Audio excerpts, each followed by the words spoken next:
বাঘ আর শিয়ালের মজার গল্প। একসময়ে একটি ঘন জঙ্গলে এক বড়সড় বাঘ থাকত। তার নাম ছিল ভোলু।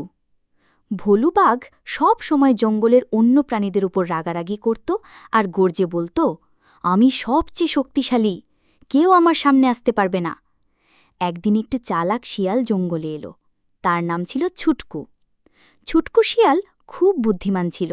সে ভাবল, এই বাঘটাকে একটু শেখাতে হবে।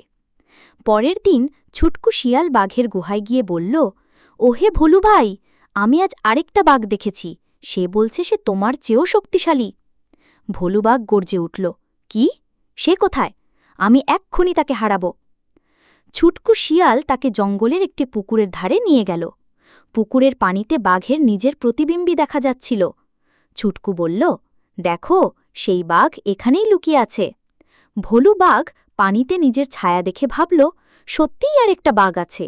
সে গর্জে উঠল, গ্রর, আমি তোমাকে ভয় পাই না, আর ঝাঁপিয়ে পড়ল পুকুরে। ঝপাঝপ।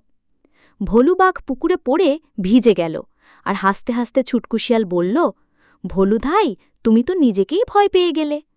ভোলু বাঘ তখন বুঝতে পারল সে বোকা বনে গেছে। সে লজ্জা পেয়ে বলল, আরে, তুমি আমাকে ফাঁকি দিয়েছ। কিন্তু তারপর সে হেসে বলল, তুমি খুব চালাক, এখন থেকে আমরা বন্ধু।